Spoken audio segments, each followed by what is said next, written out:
तो देखिए, जिस तरह से इस बात को लेकर ईडी के अधिकारी पहुंचे थे, जांच पड़ताल कर रहे थे, कहीं ना कहीं ये लग रहा था कि आज हिरासत में लिए जा सकते हैं और गिरफ्तारी भी संभव है। तो फिलहाल हिरासत में लिए गए हैं संजय राउत और अब यहां से उन्हें ईडी हेडक्वार्टर ले जाया जा रहा है। तस्वीरें आपके सामने, एबीपी न्यूज एक्सक्लूसिवली आपको ये तस्वीरें दिखा रहा है और इस पर चर्चा भी हम लगातार कर रहे हैं। हमारे साथ कई खास मेहमान हैं। मैं परिचय सबसे पहले आपसे करा देती हूँ कौन कौन से मेहमान हमारे साथ जुड़े हुए हैं। बीजेपी के प्रवक्ता जफर इस्लाम साहब हमारे साथ जुड़े हुए हैं।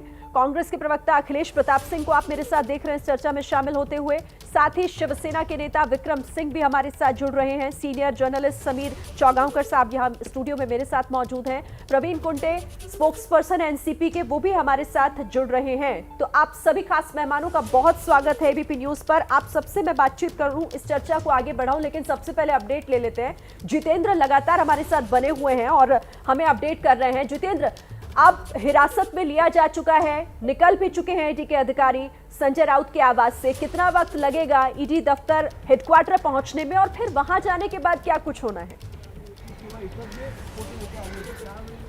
देखिए शिरीन, मैं दक्षिण मुंबई के बेलाड स्टेट इलाके में ही हूँ। यहीं पर ईडी का दफ्तर है और उम्मीद की जा रही है कि करीब 20 से 25 मिनट लगेगा उन्हें यहाँ पर पहुँचने में। ईडी के दफ्तर में यहाँ पर पहले से ही तैयारी की गई है। तमाम अधिकारी यहाँ पर मौजूद हैं जो उनसे पूछताछ करेंगे और अभी उन्हें हिरासत में लिया गया है, लेकिन औपचारिक तौर पर उनकी गिरफ्तारी की कार्रवाई भी यहाँ पर पूरी की जाएगी और इसके बाद कल उन्हें अदालत में पेश किया जाएगा। लेकिन मैं आपको बता दूं, यहाँ के जो इर्द गिर्द का माहौल है, मैं उसके बारे में आपको बताना चाहता हूँ कि आसपास के पूरे इलाके को एक तरह से पुलिस ने छावनी में तब्दील कर दिया है और यहां से 300-400 मीटर दूरी तक जितने भी रास्ते ईडी दफ्तर की तरफ आते हैं, वहां पर मुंबई पुलिस ने अपने सुरक्षा कर्मियों को, अपने बलों को तैनात कर दिया है ताकि जिस तरह का माहौल संजय राउत के घर के बाहर मुलुंड में सुबह से देखने मिल रहा है, वैसे ही सिचुएशन यहां पर पैदा ना हो, यहां पर शिवसैनिक किसी तरह का उत्पात ना कर पाए। इसके लिए पुलिस ने एहतियातन काफी कड़े कदम उठा रखे हैं और उम्मीद की जा रही है कि अगले 20 से 25 मिनट में यहां पर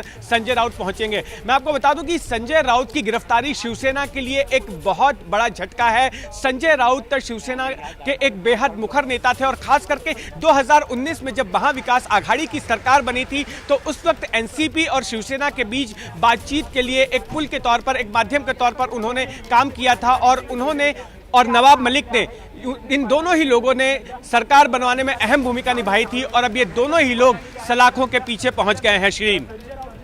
बिल्कुल, और इस मामले में जिस तरह से संजय राउत निकले हैं यहां से थोड़ी देर बाद, जैसा जानकारी जितेंद्र दे रहे हैं कि लगभग 20 से 25 मिनट का इंतजार और करना होगा और उसके बाद यहां पहुंच जाएंगे। जितेंद्र, आप रहिएगा हमारे साथ। अब मैं अपने खास मेहमानों का रुख कर लेती हूं और विक्रम सिंह जी, मैं आप ही से शुरुआत कर लेती हूं।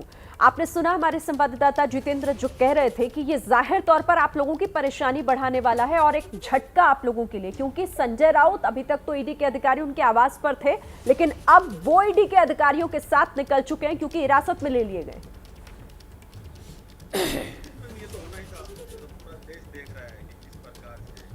बीजेपी जो विपक्षी पार्टियों के ऊपर इस तरीके से कर रही है सरकार गिराने के उद्देश्य से, और जो उनकी बात नहीं मान रहा उनके ऊपर किस प्रकार से जांच एजेंसियों से कार्रवाई कराई जा रही है, तो ये तो साफ पूरा देश देख रहा है। आप मुझे बताइए कि जिन लोगों पे इन्होंने आरोप लगाए थे, जो शिवसेना से जो छोड़ के चले गए, इन लोगों ने उनके ऊपर आरोप लगाए थे, लेकिन वो उधर चले गए तो पाक साफ हो गए, उनके साथ सरकार बना ली। तो ये मैं समझता हूँ कि इस चीज का क्या समाधान है कि आप किसी को भ्रष्टाचार के आरोप लगाएं, अगर वो आपके पाले में चला गया तो आपके वो पाक साफ हो गया। तो अब तो सबसे बड़ी तो समस्या देश में मैं समझता हूँ यही है। इस चीज के ऊपर सारा देश को देखना चाहिए कि किस प्रकार से बीजेपी आज तानाशाही वाली, ये जो दमनशाही वाली जो कार्रवाई कर रही है, ये किस कहाँ रुकेगी। इस प्रकार तो विपक्ष चल ही नहीं पाएगा। कोई भी क्षेत्रीय पार्टी जो है आज सबके साथ दिक्कत हो रही। आप झारखंड में देख लो, आप पश्चिम बंगाल में देख लो, आप तेलंगाना में देख लो, तो सब जगह यही हाल हो रहा है। तो मैं समझता हूँ कि ये तो एक प्रकार से तानाशाही हो रही है पूरे देश के अंदर, और ये अगर ये नहीं रुकेगी तो मैं समझता हूँ कि देश में सब कुछ ठीक ठाक नहीं चलने वाला। तो इसके लिए सबसे बड़ी बात तो आज देश के सामने जो आ रही है वो एक चीज साफ हो गई कि किसी के ऊपर भी भ्रष्टाचार लग रहे हैं, अगर वो उनके पाले में चला गया तो वो पाक साफ हो जाएगा। ठीक है, आप आरोप लगा रहे हैं बीजेपी पर, तो उसका जवाब मैं जफर इस्लाम से ले लेती हूँ, वो हमारे साथ हैं। जफर इस्लाम जी, सुना आपने, विक्रम सिंह साफ कह रहे हैं कि जहां आप लोग आगे नहीं आ पाते ईडी को आगे कर देते हैं और ईडी पूरे देश भर में जिस तरह से इस्तेमाल हो रही है वो आपके टूल के तौर पर हो रही है, ये कहना है विक्रम सिंह का। देखिए, विक्रम सिंह जी शायद नहीं जानते कि संजय राउत जी ने कितना घिनौना काम किया है, कितना बड़ा करप्शन किया है, किस तरह से घोटाले किए हैं। उनके जो सहयोगी है परवीन राउत, उनके अकाउंट में कितना पैसा गया है, उस पैसे से कहाँ कहाँ खरीदारी हुई है, कौन सी चीज़ खरीदी गई है, कहाँ फ्लैट खरीदा गया है दादर ईस्ट में और कहाँ कहाँ बांटे गए पैसे, इनको जानकारी नहीं है, इसलिए शायद इस तरह की बात कर रहे हैं। आज जो है भारत में जो सरकार है वो बिल्कुल करप्शन फ्री सरकार है। सुन लीजिए, अभी करप्शन फ्री सरकार है। आप हमारे सरकार पे कोई उंगली उठा नहीं सकते, लेकिन आप जिस तरह से एमवीए की सरकार पिछले 2.5 साल से जिस तरह से लूट खसोट में पड़ी हुई थी, चाहे कांग्रेस हो, चाहे एनसीपी हो, चाहे शिवसेना हो, हर लोग एक ही काम था, करप्शन करप्शन करप्शन। आज वो करप्शन की सफाई हो रही है। इसलिए जिस तरह से संजय राउत जी जा रहे हैं, ऐसा लग रहा है कोई बहुत बड़ा कमाल किया है। नहीं, एक मिनट सुनिए, बीच में रोकिए मत, बीच में टोका टिकनी मत कीजिए, बीच में मत टोकिए। आपको सुन रहा था मैं, आपकी सब बात सुना, उसके ही जवाब दे रहा हूँ। जिस तरह से हीरो की तरह जा रहे हैं संजय राउत जी, ये कोई हीरोगिरी का काम किया है ये या करप्शन किया है? अरे भाई, गरीबों का पैसा पतराचौल में क्या किया? आप गरीबों के लिए फ्लैट बनाना था, आप एचडीआईएल वाधवान के साथ पैसा लेकर हड़प करके भाग गए। जैसे ही घड़ी का काटा दोपहर 2:30 पे आए, बबीता जी का दिल सास बहू साजिश के लिए मचल जाए।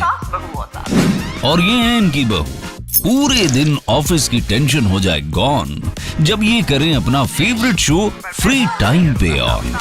इनकी तरह आप भी देखिए अपना फेवरेट शो अपने टाइम पर और डाउनलोड कीजिए एबीपी लाइव ऐप अपने स्मार्ट टीवी पर।